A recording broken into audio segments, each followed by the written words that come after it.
नमस्कार दोस्तों, स्वागत है आप सभी का हमारे यूट्यूब चैनल जीएस का सागर में। मैं शरद कुमार आपके लिए फिर से लेकर आया हूँ आज हिंदी का नया टॉपिक। आज हमारा कौन सा है? अनुच्छेद लेखन। आज हमारा कौन सा टॉपिक होने वाला है? अनुच्छेद लेखन। तो आ जाइए भाई, सभी लोग ज्वाइन करें जल्दी से क्लास। फिर शुरू करते हैं। वीडियो को पहले सभी लोग क्या करेंगे? लाइक करेंगे और शेयर करेंगे सभी लोग, ठीक है। फिर शुरू करते हैं। आज देखिए, अनुच्छेद लेखन पेपर में आपका 6 नंबर का आता है। कितना आता है? 6 मार्क्स का ये कवर होता है और इसको आपको कंपलसरी है। देखिए, अनुच्छेद लेखन है, ईमेल लेखन है, संवाद लेखन है, स्वरत लेखन है। ये सारे पेपर में आपके लंबे लंबे टॉपिक्स होते हैं जो 4 से 5 नंबर में पूछे जाते हैं। अनुच्छेद लेखन आपका पूछा जाता है कितना? 6 मार्क्स में आपका अनुच्छेद पूछा जाता है। तो इसके बारे में आज हम देखेंगे। तो हम शुरू करते हैं। देखते हैं अनुच्छेद लेखन से पहले हमें क्या क्या पढ़ना है। देखिए, इस लेख में हम अनुच्छेद लेखन के बारे में जानेंगे। अनुच्छेद लेखन क्या होता है, होता क्या है, ठीक है। अनुच्छेद लिखते समय किन किन बातों का ध्यान रखना चाहिए, अनुच्छेद की प्रमुख विशेषताएं कौन कौन सी हैं। फिर और साथ ही साथ इसमें क्या देखेंगे, इस लेख में हम कुछ अनुच्छेद के उदाहरण के रूप में भी देखेंगे, ठीक है। चलिए आगे देखेंगे। अगला क्या है हमारा? परिभाषा। सबसे पहले हम देखेंगे कि अनुच्छेद अनुच्छेद की परिभाषा क्या है। परिभाषा किसी एक भाव या विचार को व्यक्त करने के लिए लिखे गए संबद्ध और लघु वाक्य समूह को, लघु यानी कि छोटे छोटे वाक्यों के समूह को क्या कहा जाता है? अनुच्छेद लेखन कहा जाता है। क्या कहते हैं हम लोग? अनुच्छेद लेखन उसे कहते हैं। दूसरे शब्दों में किसी घटना, दृश्य अथवा विषय को संक्षिप्त लेकिन अर्थपूर्ण ढंग से जिस लेखनी में प्रस्तुत किया जाता है उसे अनुच्छेद लेखन कहते हैं। उसे क्या कहते हैं हम? अनुच्छेद लेखन कहते हैं। अब देखिए, अनुच्छेद निबंध का संक्षिप्त रूप होता है। इसमें किसी विषय के किसी एक पक्ष पर 80 से 100 शब्दों में अपने विचार व्यक्त किए जाते हैं। हम लोग क्या करते हैं? अपने विचार व्यक्त करते हैं। क्या करते हैं? अपने विचार व्यक्त करते हैं, ठीक है। इसीलिए कहा जाता है इसे बना बना कर, यानी कि जो बना बना कर मतलब अपने विचार लिखने होते हैं, ठीक है। अब वो जब बनाओगे तभी आएगा पेपर में, ठीक। चलिए तो आगे देखते हैं हमारा अनुच्छेद लेखन। कि भाई अनुच्छेद लेखन जो है, लिखते समय निम्नलिखित बातों को ध्यान में रखना चाहिए। सबसे पहले देखो क्या है, पॉइंट नंबर 1, अनुच्छेद लिखने से पहले रूपरेखा, संकेत बिंदु आदि बनानी चाहिए। मतलब पहले उसका जो रूपरेखा होती है ना, वो बना लेनी चाहिए। और संकेत बिंदु मतलब हम क्या क्या दर्शाने वाले हैं इसके बारे में भी बताना चाहिए, ठीक है। अगला देखिए, अगला नेक्स्ट पॉइंट क्या कह रहा है? पॉइंट नंबर 2, अनुच्छेद में विषय के किसी एक ही पक्ष का वर्णन करें। मतलब जो भी विषय दे रखा है, जो भी आपका विषय दे रखा है, उसके सिर्फ एक ही पक्ष का वर्णन किया जाता है, ठीक है। एक ही पक्ष का वर्णन करें। तीसरा पॉइंट क्या कह रहा है? भाषा सरल होनी चाहिए, स्पष्ट और प्रभावशाली होनी चाहिए, ताकि समीक्षक या पढ़ने वाला आपके अनुच्छेद से क्या हो सके? प्रभावित हो सके। अगर आपने आपके अनुच्छेद से प्रभावित नहीं हुआ तो ये मान के चलो वो नंबर आपको नहीं देगा, ठीक है। मतलब आपकी जो कॉपी होती है ना, वही क्या होता है? एग्जामिनर के लिए विजिटिंग कार्ड होता है, ठीक है। क्या होता है? Visiting card. जितना ज्यादा आप अच्छे से सजा के कॉपी लिखोगे, अच्छे विचार बना के लिखोगे, उतने ही ज्यादा क्या मिलेंगे आपको पेपर में? अंक उतने ही मिलने वाले हैं, ठीक। चलिए अगला पॉइंट क्या कह रहा है? एक ही बात को बार बार न दोहराएं। बार बार दोहराओगे तो आप शब्द पूरे नहीं कर पाओगे, शब्द सीमा पूरी नहीं होगी। और जब शब्द सीमा पूरी नहीं होगी तो कंटेंट भी पूरा नहीं होगा, ठीक है। चलिए पॉइंट पॉइंट नंबर 5, अनावश्यक विस्तार से बचे। बीच में जो बनावटी शब्द होते हैं उनको बिल्कुल भी नहीं लिखना चाहिए, लेकिन विषय से ना हटे। जो विषय से रिलेटेड जो शब्द होते हैं उन्हीं को ही लेना चाहिए। विषय के शब्द जो है यहाँ पर हमें सबसे ज्यादा क्या करने होते हैं? लिखने होते हैं, ठीक। अगला पॉइंट क्या कह रहा है? शब्द सीमा को ध्यान में रखकर ही अनुच्छेद लिखें। मतलब शब्द सीमा अगर कही गई है कितनी? 80 to 100 वर्ड्स, तो ऐसा नहीं कि आप जो 120 150 शब्दों का जो आप लिखते ही चले जा रहे हो, उसमें फिर आपके नंबर कटने के चांसेस बढ़ जाते हैं, ठीक है। पॉइंट नंबर 7 देखिए क्या कह रहा है? पूरे अनुच्छेद में एक रूपता होनी चाहिए। ऐसा नहीं होना चाहिए कि कहीं कोई बात विषय से अलग लगे और पढ़ने वाले का ध्यान विषय से भटक जाए। मतलब पूछा गया है जैसे मान लीजिए पर्यावरण के बारे में, ठीक है। अब आप लिखने लगे किसके बारे में? गैसों के बारे में, ठीक है, या फिर वातावरण के बारे में, या फिर पूरे ब्रह्मांड के बारे में आप लिख रहे हैं, तो ये क्या हो जाएगा, हमारा गलत हो जाएगा। ये क्या हो जाएगा, गलत हो जाएगा, इसमें आपको नंबर नहीं मिलने वाले हैं। ठीक, चलिए आगे देखिए। विषय से संबंधित सूक्ति अथवा कविता की पंक्तियों का भी प्रयोग कर सकते हैं, जिसे कहा जाता है कोटेशन। क्या कहा जाता है, आप बीच में कोटेशन डाल सकते हैं, दोहों का प्रयोग कर सकते हैं, दोहे भी लिख सकते हैं, या फिर कोई भी कविता जो उससे रिलेटेड हो, उससे संबंधित हो, आप उसे लिख सकते हैं। इससे आपका अनुच्छेद बहुत अधिक प्रभावशाली और रोचक लगेगा। तब समझ में आएगा कि हाँ, बच्चा पढ़ता है और हमें उसका ज्ञान है। ठीक है, चलिए आगे देखते हैं। अनुच्छेद के अंत में निष्कर्ष समझ में आना चाहिए, यानी विषय समझ में आ जाना चाहिए। अगर आपका जो निष्कर्ष है, जिसे बोला जाता है ना, अंत भला तो सब भला, क्या कहा जाता है, अंत भला तो सब भला। ठीक है, अगर आपने अनुच्छेद यानी कि अंत अगर आपने ठीक ठाक किया है, तो आपका नंबर क्या हो जाएगा, पूरे पूरे 6 नंबर आपको यहाँ पे मिल जाएंगे।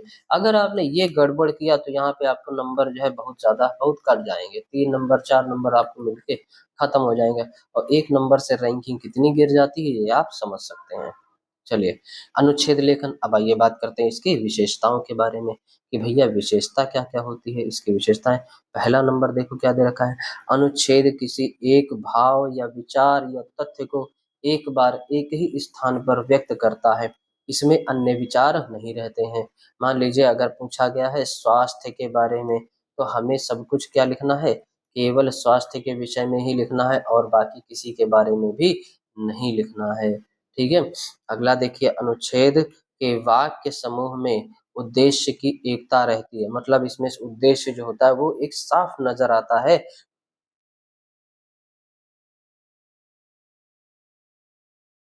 मतलब जो उद्देश्य रहता है वो हमें साफ नजर आता है, साफ होना चाहिए। अप्रासंगिक बातों को हटा दिया जाता है, मतलब जो विषय से हटकर जो बातें होती हैं उनको हम बिल्कुल भी इसमें नहीं लिखते हैं।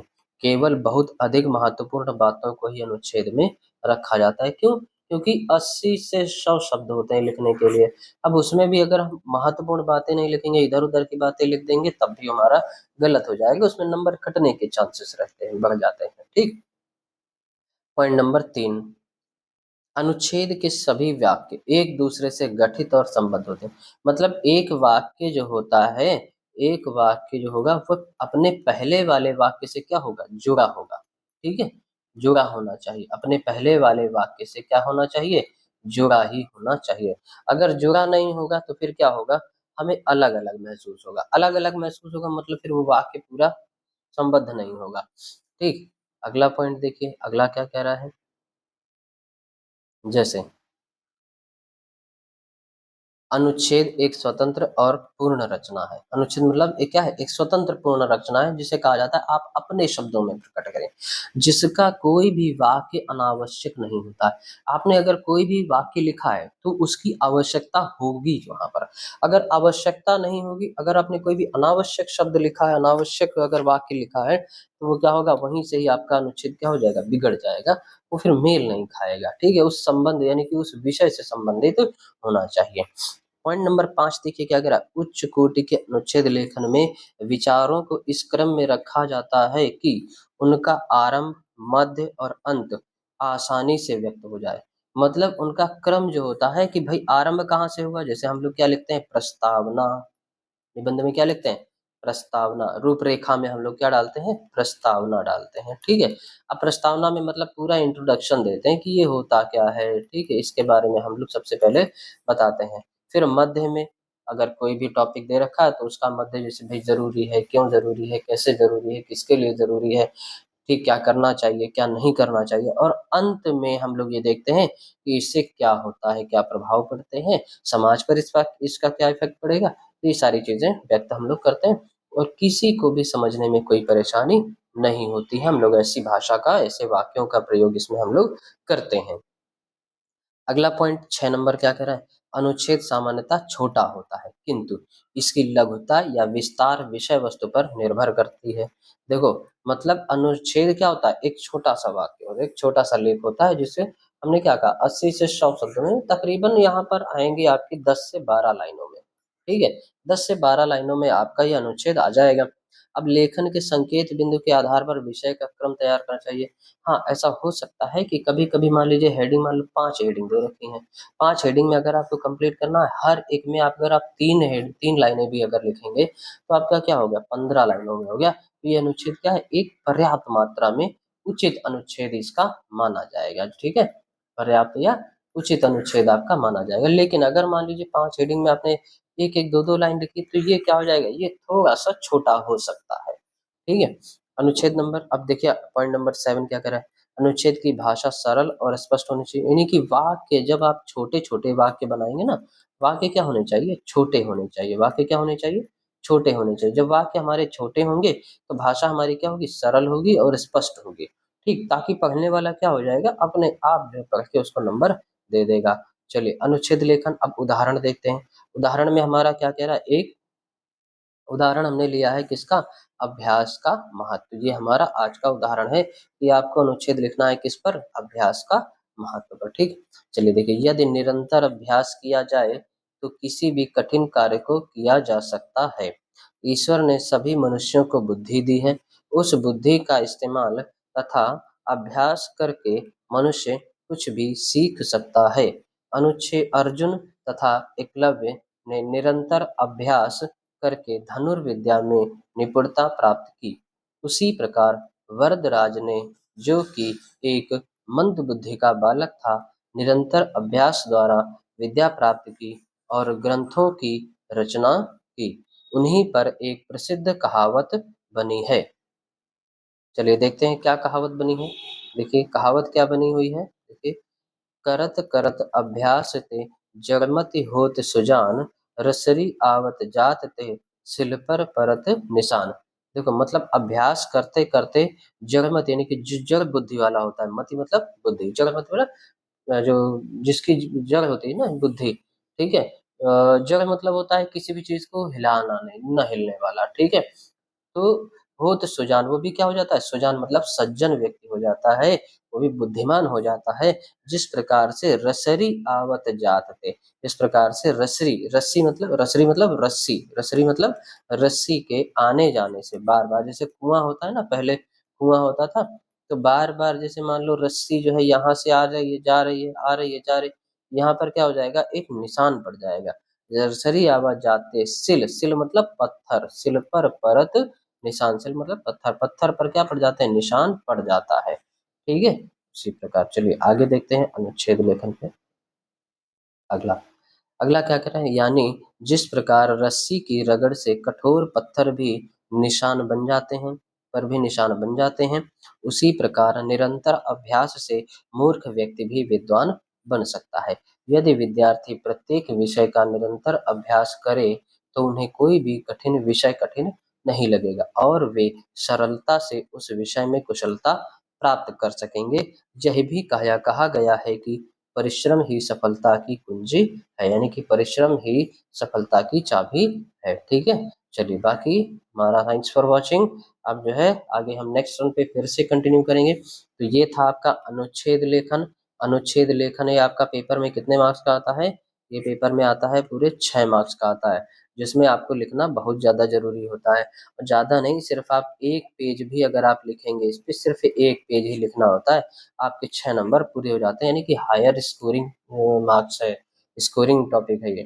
ठीक है, तो चलिए बाकी हम नेक्स्ट राउंड पे फिर से कंटिन्यू करेंगे, लेकिन जाने से पहले सभी लोग क्या करेंगे, वीडियो को लाइक करेंगे, शेयर करेंगे और चैनल को सब्सक्राइब करेंगे, बेल आइकन जरूर दबाएंगे, तभी आपको क्या मिलेगी, हमारी नेक्स्ट वीडियो यहाँ पे आपको मिल जाएगी। ठीक, बाकी see you on the next one. Thank you class, bye bye, take care.